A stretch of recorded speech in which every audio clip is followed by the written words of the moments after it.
What would happen if the world's first superhero never had its hope in humanity? What would happen if the world hated their superheroes? What would happen if the Cold War never ended? These questions are all answered within Alan Moore's cult classic comic book Maxi-Series WATCHMEN, where we see a dystopian depiction of the world during the Cold War, where superheroes represent extremist ideologies rather than a shared dream of righteousness. Alan Moore masterfully crafted each character to personify popular political standpoints and uses them expertly to curate one of the greatest fictional stories ever told. However, no character embodies their ideology as intricately as Rorschach, who, let's be all honest here, is the star of the Watchmen universe. His simplistic design and almost caveman-like vernacular purposefully disguises the complexity behind his character. Having covered his corrupted humanity with black and white, meant to perfectly mirror the Rorschach test, Moore uses Rorschach to represent the theme of duality. Black and white, human and non-human, the pure and the corrupt, and most importantly,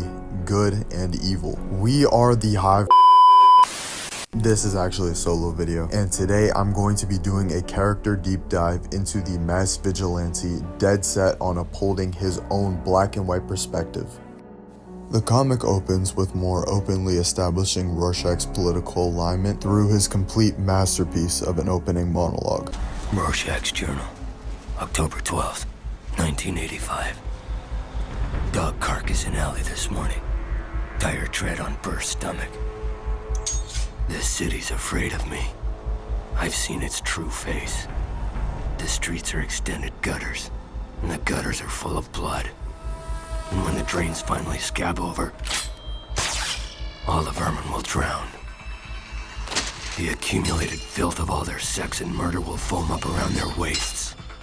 And all the whores and politicians will look up and shout, "Save us." And I'll whisper, "No." He explicitly aligns himself with the right wing, as he believes that the left fosters no solution to evil, and they participate in practices that perpetuate evil within the world. Rorschach also holds a weirdly patriotic worldview, which is explored in his opening monologue as well. This support for America comes off as hypocritical for Rorschach due to reasons we will be discussing soon. With this basis, we can now dive deeper into Rorschach's motivations. What makes us all unique is our ability to interpret our surroundings separately to our peers. How even the most similar people can create individual interpretations vastly different to each other. Rorschach sees the world very one-dimensionally. Society is evil and created by evil individuals. He feels no remorse in dishing pain out to people as he sees them evil, worthy of punishing.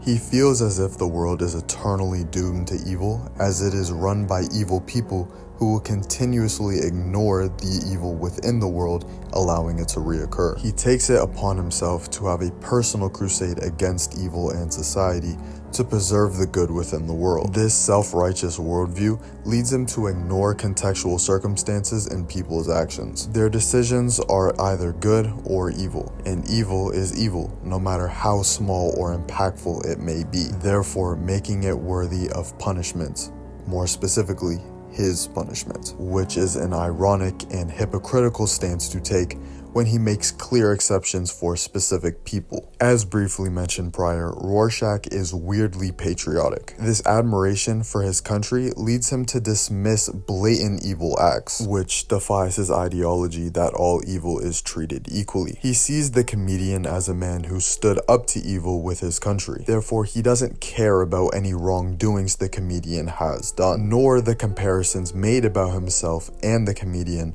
so long as he is regarded as a fellow patriot like Edward Blake. He treats good and evil like predetermined concepts bestowed upon somebody at birth, which is why their actions can be excused if they are generally good people. By now, you should see the clear contradictions within his ideology. For example, he was willing to demean the comedian's attempt on Silk Spectre to a lapse in judgment, all because Edward Blake is a good person in Rorschach's mind, and Sally is a whore who lives an indecent lifestyle, making her fall into the categorization of evil. But where exactly does this twisted worldview come from? What created the Rorschach?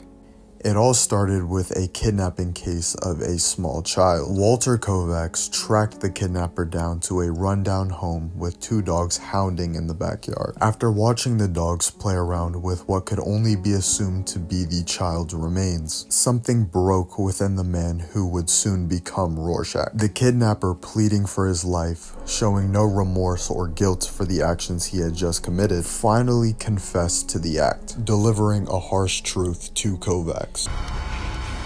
Men get arrested.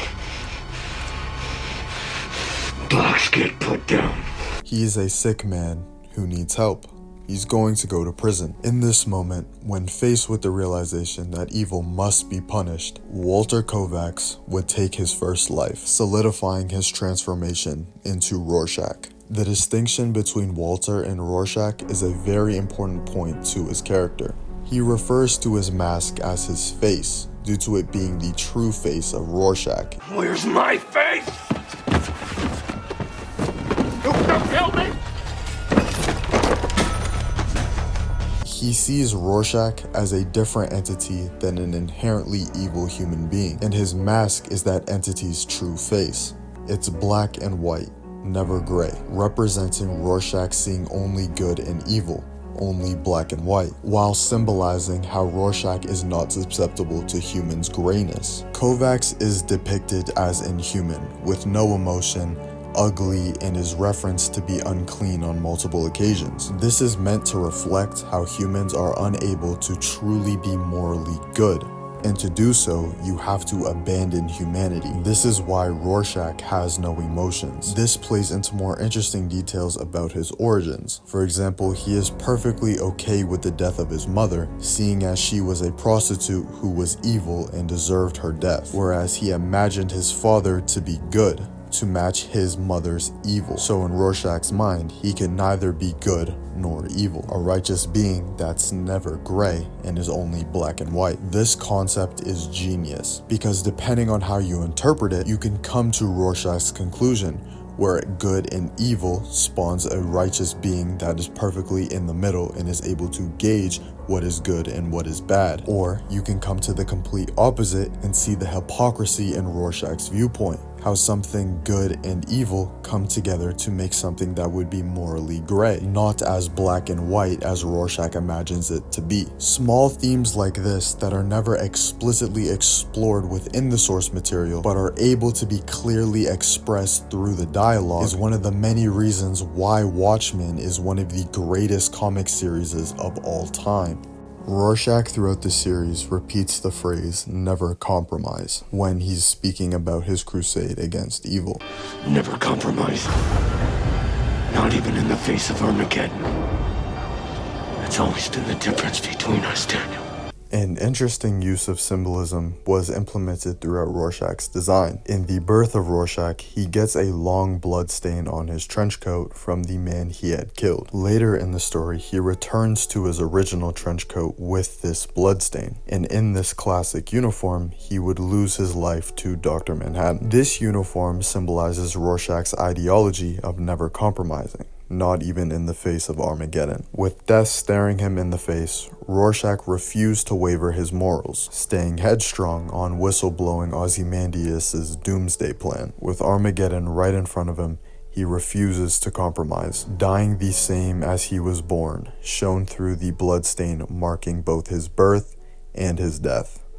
If it isn't clear already, Rorschach is one of my favorite fictional characters. Whether or not you agree with Rorschach's ideology or not, it is almost impossible to deny the genius within his character. How a character can show such strength and moral resolve but still be susceptible to human hypocrisy. Through his belief and actions, we see a clear duality throughout the series. Whether that be the left and the right in terms of political standings, anarchism, or social control, good and evil, or humans and superhumans, Rorschach's black and white viewpoint on the world distinguishes the strengths and weaknesses of either or. As simplistic as he may seem, Rorschach's complexity lands him as one of the greatest written characters in all of DC, if not fiction altogether. And it just goes to show how genius Alan Moore really was, seeing as he did this in only 12 issues. If you haven't already, read Watchmen. And if you haven't already, subscribe to the Hive Mind comics. Whether or not it be character breakdowns like this, power scaling videos, versus battles videos, or news on the upcoming DCU, we have some form of content that you will enjoy.